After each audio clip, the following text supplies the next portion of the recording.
Coulomb's law of electrostatics आज हम discuss करने चल रहे हैं। ये इलेक्ट्रोस्टैटिक्स का सबसे पहला टॉपिक है।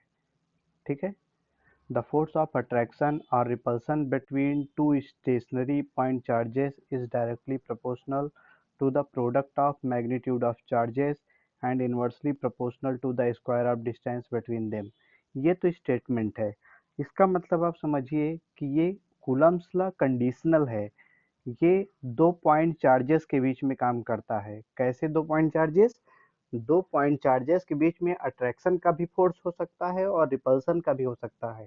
आप जानते हैं like charges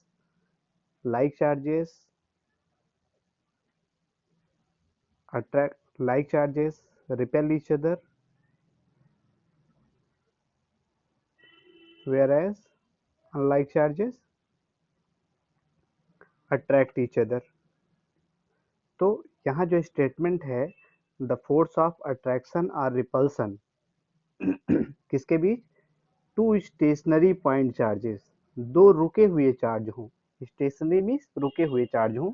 is directly proportional, क्या होता है? डायरेक्टली प्रोपोर्शनल होता है to the product of magnitude of charges. दोनों चार्जेस के मैग्नीट्यूड का प्रोडक्ट लेंगे। ठीक है। जैसे Q1 है, Q2 है। अभी अगर माइनस Q1 है या प्लस Q2 है तो हम यहाँ सिर्फ उसकी न्यूमेरिकल वैल्यू ही लेंगे। हम वहाँ चार्ज को कंसीडर नहीं करेंगे, हम सिर्फ मैग्नीट्यूड लेंगे। तो F हो गया directly proportional to the product of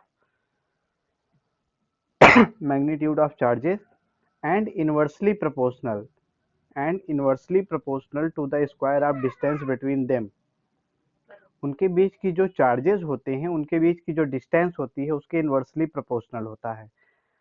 आप ये समझिए पहले डायरेक्टली प्रोपोर्शनल किसको कहते हैं? When two quantities are in a directly proportional, when two quantities are directly proportional to each other, it means that when one will increase then other will also increase. And when two quantities are inversely proportional each other, it means that when one will increase then other will decrease. Okay, तो जब आप यहाँ पे Q1 Q2 की value को अगर increase करेंगे तो उनके बीच में लगने वाला फोर्स भी इंक्रीज होगा। जैसे सपोज दैट अब दो चार्जेस हैं, मान लीजिए 2 कूलाम का और 2 कूलाम का। दो चार्जेस एक दूसरे से r डिस्टेंस पे रखे हुए हैं। ठीक है। अगर इन्हें आप 2 कूलाम के जगह पे अगर आप एक को 3 कूलाम कर देंगे और 2 कूलाम कर देंगे, ठीक है, तो यहाँ प्रोडक्ट कितना हो जाएगा? 4 कूलाम स्क्वायर। और यहाँ प्रोडक्ट कितना हो गया?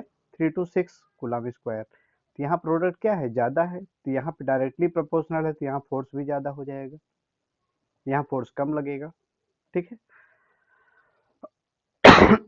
अब इन्वर्सली प्रोपोर्शनल का मतलब आप समझिए, जैसे दो चार्जेस हैं, एक चार्ज ये है Q1 और एक चार्ज है Q2। अगर इनके बीच की डिस्टेंस को आप इंक्रीज कर देंगे, बढ़ा देंगे, आपने यहाँ पे डिस्टेंस आपने इंक्रीज कर दिया, बढ़ा दिया। अब देखिए, आप देख रहे हैं R2 हो गई distance, R2 is greater than R1। तो इनके बीच में जो फोर्स है, मान लीजिए अगर F1 फोर्स लग रहा तो यहाँ F2 फोर्स लग रहा है, तो F2 लेस हो जाएगा, F2 is less than F1। ठीक है, फोर्स कम हो जाता है अगर उनके बीच की डिस्टेंस को आप इंक्रीज करते हैं।